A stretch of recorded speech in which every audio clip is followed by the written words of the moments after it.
WVW Broadcast Network is pleased to present In the Arena with Gold Star parents Billy and Karen Vaughn. Billy and Karen Vaughn are the parents of fallen Navy SEAL Aaron Vaughn, who is part of SEAL Team 6. On August 6, 2011, Aaron was killed in action in the Tangi River Valley of Afghanistan when a chopper called Extortion 17 carrying 30 Americans was shot down from the sky. The day Aaron's life ended, theirs began again.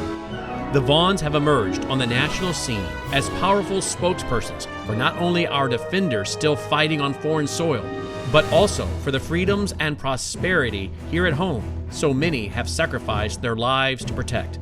Through the lens of hope and grave personal loss, their message is inspired by the firm belief that a representative republic is the noblest form of government ever devised by man and therefore demands protection. And now, here are your hosts, Billy and Karen Vaughn. So hello folks, here we are for another episode of In the Arena with Billy and Karen Vaughn. So nice to have y'all with us here today. And today we have with us a very special guest, Rich Higgins, former counterterrorism official, and many, many other things that Rich may or may not tell you about.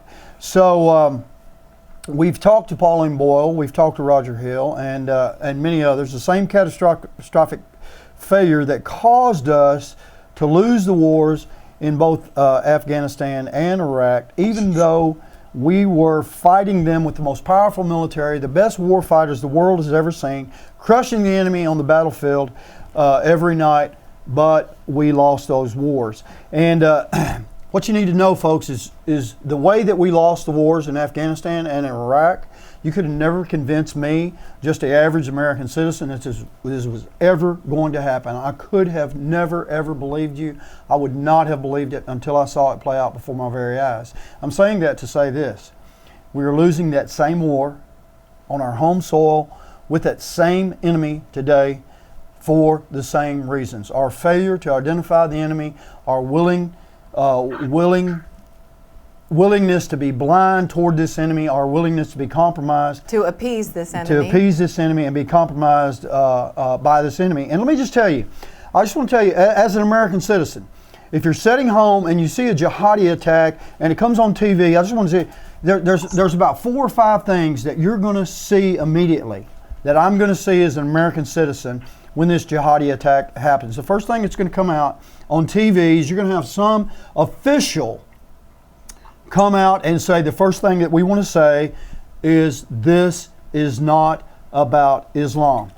And then you're going to have a CARE representative come out and say that they condemn terrorism, they believe in freedom, and they believe in human rights. And to me, the average citizen, well, okay, I must be missing something here. And this sounds like these people believe just like us, except that if you look through the eyes of Islamic law, they do. What is Islamic law to the Muslim? What is terrorism to the Muslim? To them, terrorism is an act of violence against the Muslim. To them, freedom and human rights are freedom and human rights under Islamic law. So they're not looking at it through the eyes of Western civilization. They're looking at it through their eyes. The next thing you're going to see is you're going to see somebody in the media come out and say, what we're really worried about here is a backlash in the Islamic community. And then law enforcement and CARE together saying, we're going to create an outreach here where this happened in this community to the Muslim community so that we can better understand them. And then a priest, a rabbi, a pastor, one or all of them locking arm in arm with an imam and saying, we stand arm in arm with the Islamic community and what's happened here today. We want to support them. And all these things are part of the war. They're made to think the average American citizen, that what I've just seen is not really what it looks like to me. And institutions and organizations that we respect, law enforcement, churches, clergy, all those media, all those things are coming out and telling us something different. And then you're going to almost always see this. At some point, you're going to see an FBI official come out and say, we were watching those people who committed this attack, but they didn't act. And as I said, so today we have Rich Higgins with us. And Rich, what I've just said here as just an average American citizen, I want you to elaborate on it or talk about how we got this way. Am I correct in what I've just said? I think you did a good job encapsulating 17 years of war. Yeah, I mean, I guess one of the things that really strikes me about the situation that we find ourselves in, and I have a little baby daughter, I find myself asking, how am I going to explain the past 15 or 20 years to her when she's 40 years old? Wow. And how do we justify the way we've dealt with the situation that's we find emerging around us, not only overseas, as you said, but also here in the United States. Take what you will about the terrorist attacks and the jihadis and the lack of a strategy vis-a-vis the war on terrorism. The willful blindness to the impact of Islamic immigration into the United States over the past 20 or 30 years, and what that portends for future generations of Americans who are going to be dealing with the threat that is exigent across the Middle East. And we've now decided we want some of that in Europe and North America. I guess when I think about the problem set, I really find myself asking, how did we, in just a generation, because my grandfather's generation did not struggle with these types of problems. They recognized the difference between good and evil. They sought the truth. They didn't adhere to politically correct narratives. And they called BS when they saw it. And we have an entire generation, certainly more than half of the American population today, that is just completely incapable of seeking those truths. Well, it's really funny what you just said, if I can just add this in. They're the generation that are constantly saying, I call BS, yet they're missing the BS on the most important things going on in our country, aren't they? Right, exactly. And I think it's amazing to me because the most dangerous form of deceit is self-deceit, right? Right. I guess what we have is an entire generation of not just citizens who, I can understand a citizen not knowing this stuff, but the fact that we have the security institutions of government and our national security apparatus that is unwilling to look factually at today's enemies. It's truly remarkable, and it touches the jihadi issue. It touched the China issue for decades, and President Trump's trying to deal with that now. And it's really remarkable, and I think we have to spend more time really, beginning to get that fixed, I guess is the best way to put it. Well, Rich, if I could just drop this in, because I wanted to talk about this for sure, then I'm going to kind of turn this whole interview over to you and Billy, because you guys are much more educated on all of this than I am. But in 2009, Robert Mueller did something. Can you tell our audience exactly what that was all about? Just to prove to people it actually happened, this purging that went on. Can you describe that to our viewers, please? Yeah, sure. There are a series, and Robert Mueller was involved in one of them, but there were a series of purges that took place throughout the national security apparatus. So the way I would paint a timeline is right after 9/11 and the towers fell down in New York, and President Bush came out a couple days later and he said, Islam is a religion of peace. And that was the first kind of dig at the national security folks inside the city, basically making Islam off limits in terms of an intelligence appreciation. Of course, some patriots inside the system continued to work on it in spite of the political pressure to not do so. And then we saw Chairman Pace leave when General Peter Pace was the chairman of the Joint Chiefs of Staff. He was one of the few generals that was willing to speak truthfully about the subject matter. When he left in 2005, 2006, the political pressure became basically untenable for folks inside the system. In 2008, we saw that same kind of cultural pressure really take root when Bob Mueller, as the director of the FBI, brought in the Council of American Islamic Relations, which is, basically they are Hamas. They're a Hamas front company. We know that because we recorded it back, 20-something years ago. And they began to define, who was certified and authorized to speak about, factually about Islam, or should I say counterfactually about Islam. And all the experts that, that Billy and I and others that we know, in the training that they had been providing was systematically excluded from inclusion inside of professional training, requirements at the Bureau, at the intelligence community, at the Defense Department. And while guys down at the tactical level were able to get their hands on material that was, was relative, where this, we need to understand where this enemy operates is at the strategic political level. So you had, senior general officers, politicians who were unwilling to look factually at the threat. And so we saw things like, 17 years of war in Afghanistan, where we are unwilling to look at what the political, theological, religious motivators are behind our Taliban enemy. So while we could go out and we could win every single tactical firefight, every single operational challenge that we ever faced, we had no idea whether or not we were contributing to our side's victory or not. And I think when you look back at it, guys like Mueller, they have a duty because they took an oath to the Constitution, to defend against all enemies, foreign and domestic, and that requires one to know those enemies. And when you systematically prohibit, learning about an enemy or a potential enemy, you ask yourself, why are we subverting ourselves? I guess that's really, and Mueller's just one example of literally hundreds of individuals who participated in this. Rich, you made a statement about the destruction of Kavanaugh as a Supreme, as being a Supreme Court justice. What, you've got an opinion what that was really all about, and it wasn't about really just that at all. I mean, would you elaborate a little bit on that? Well, I think, it may be beyond the scope of what we had originally wanted to discuss today, but I don't think it's possible to discuss the jihadi problem or the Islamic threat without discussing the threat posed by the, I'll call it the left, in quotes, left. I think that what we're really talking about is the Marxists, right? And the Marxist-Leninists. And if they are not themselves Marxist-Leninists in terms of the traditional understanding of it, they are certainly culturally Marxists.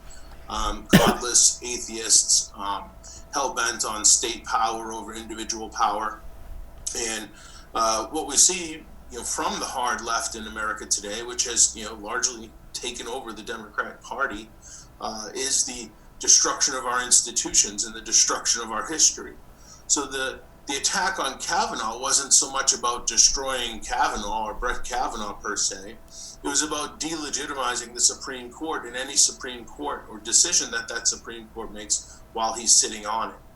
And we see this going on across the system right now, where they've now moved to full-on institutional control, in our national security system, now taking down, historical statues. I mean, just to give an example of what I'm talking about, when we see them moving to take down statues because, for example, one of the founding fathers happened to have been a slave owner per se, Jefferson, and they want to take down a statue of Jefferson because he was a slave owner.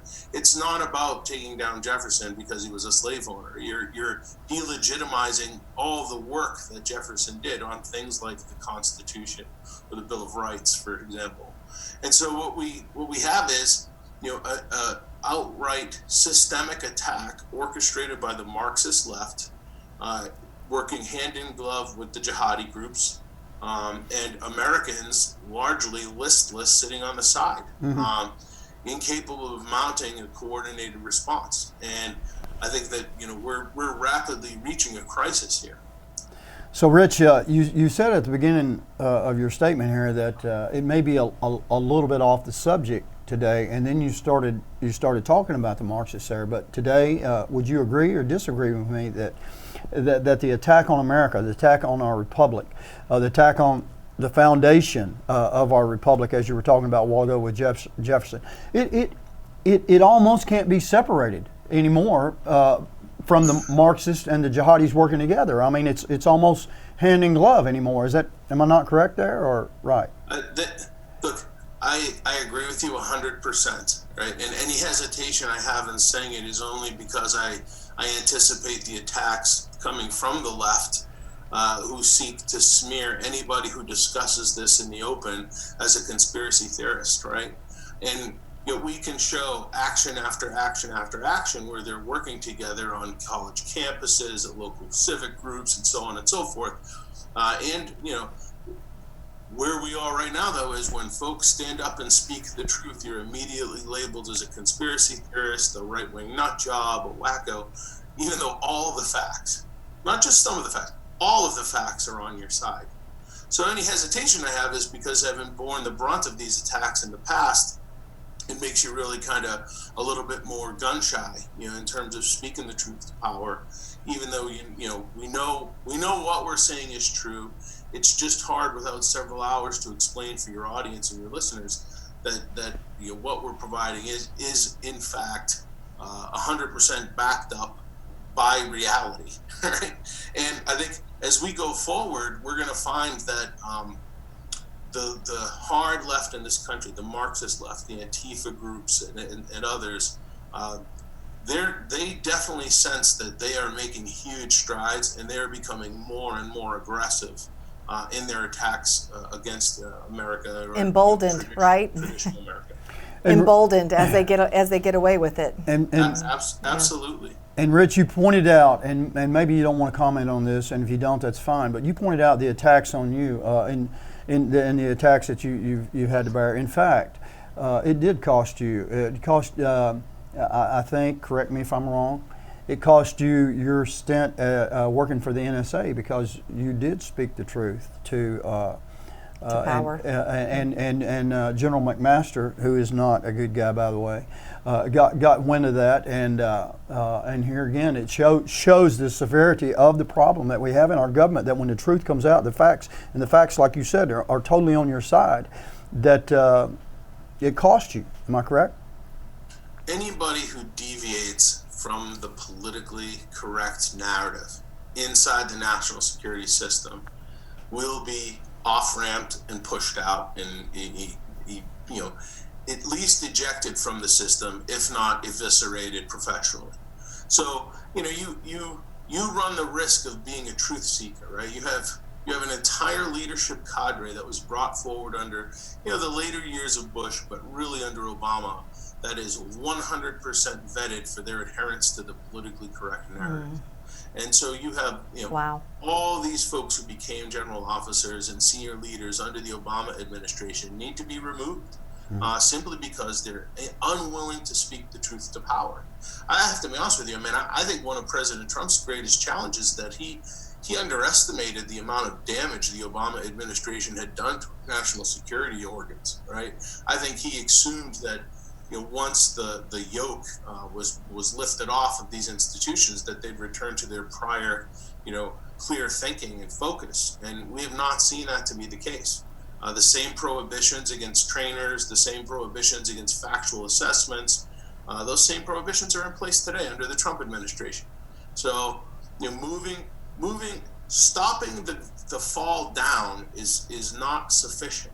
We have massive restoration work that has to be done inside of our national security institutions. Just as an example that everybody's seen is the FBI and the Spygate debacle. Yeah, and Rich, a couple years ago, you made a statement to me that in this war, that the enemy, is the enemies. This is a statement you said. The enemy's winning 700-0. We're not even on the field. We're not even in the game yet. Have we gained any ground since you made that statement to me there in D.C. when we were having lunch, or is it, in your opinion, is it worse than it was? I don't think we've gained any ground. I think the point of frustration I have, in where we are right now is, I think the people who voted for President Trump expected him to begin to fix it, and by choosing folks like General Mattis and others who were, they were basically, they could have been in a Hillary administration. Right. Yeah. Until we get people who are willing to speak truth to power and willing to do fact-based assessments and willing to make the requisite changes to include driving the narrative back to a basis of truth and fact, we're going to continue to struggle. Anybody who cedes their decision-making authority to external powers is gonna lose the game, right?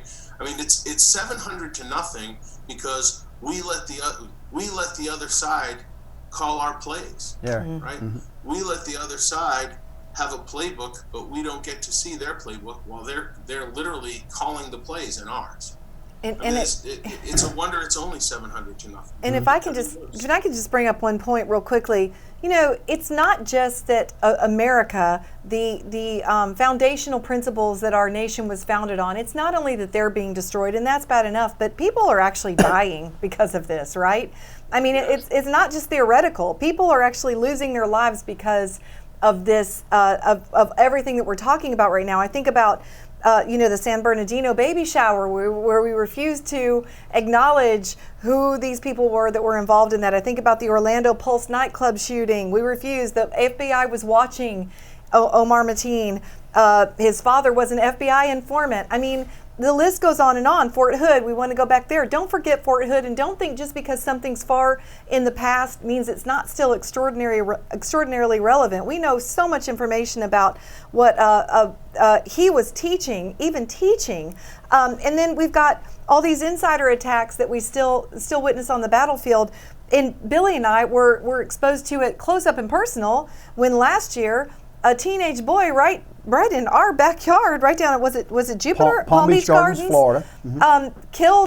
Killed his best friend's little brother. He had slaughtered him and tried to behead him and tried to behead his mother. And he was a boy obsessed with jihad, had been watching the videos. He was a boy, by the way, that had been friends with this family for years.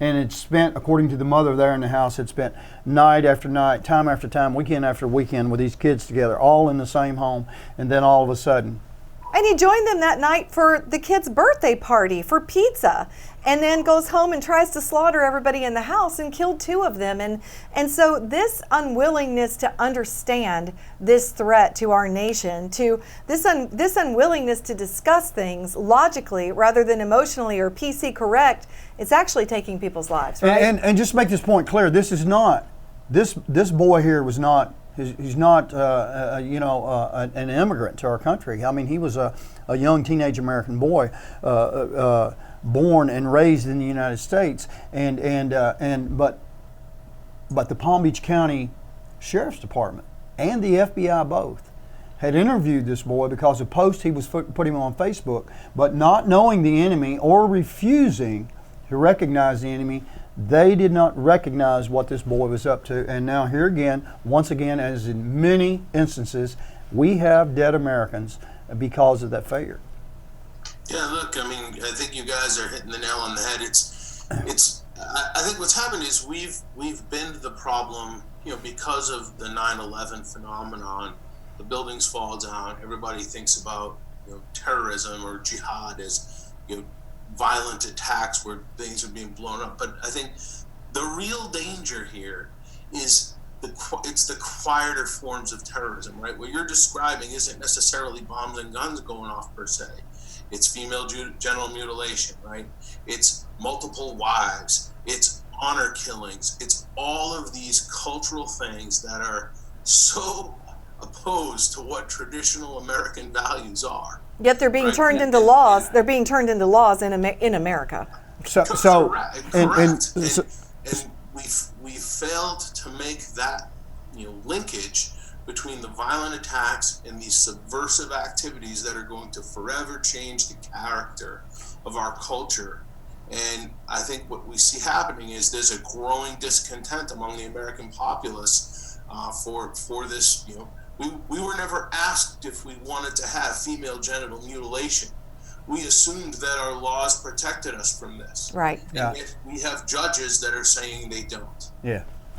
Yeah. And this is the state of the war. Is it Billy? It's 707-0 now, right? I mean, it just keeps going. Mm-hmm.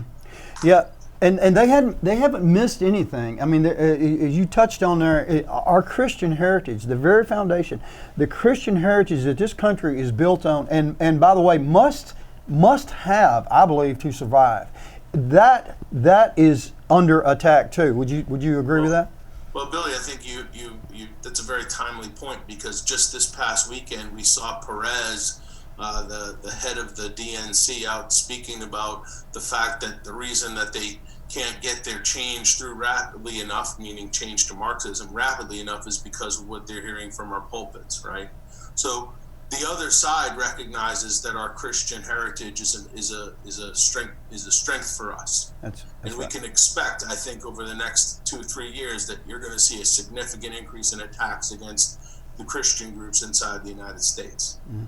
Yeah. So Rich, we've got about 2 minutes left here, and I mean, folks, you're not hearing this information from Karen and I, just two parents, just two citizens. You're hearing it from a man who's been in it, in the middle of it, in the belly of the beast for a long time. And Rich, I'm going to ask you, as you talk to the viewers here, do you have any suggestions, or what are some things that we might do as Americans to try to save? Is the president able to do anything? Okay. What are the options? I think that the country's been in bad spots before, and I think that the number one thing you can do is you can educate your family. You can build out your networks, and you need to. If you happen to be a member of a church group, you need to discuss this. In my church, we have a men's group that meets on Saturday mornings, and I openly discuss this stuff with them and inform the other men in those groups about what's going on. Same goes for women. I think that these networks have political power, but they have to be mobilized. And which, as conservatives or as kind of traditional Americans, we don't think about collective power, right? That's kind of the left's thing, but conservatives in America are going to have to learn to do battle using collective power principles. Growing the number of people who understand it.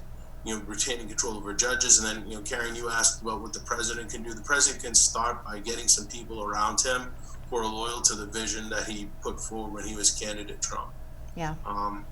And get some folks in there who will help him take on this big fight. It is a big fight.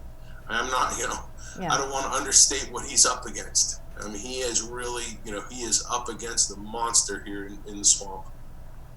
So, Rich Higgins, great discussion today. A great American. Rich, I know you're busy, man. Thanks for sharing your time with us, your thoughts with us, your wisdom with us, the American people. God bless you and Karen and your family and your new baby, and Merry Christmas, man. And all right, guys, Merry Christmas. Happy New Year. And God watch over you as you keep sharing the truth, my friend. We love you guys. All right, guys. Bye-bye.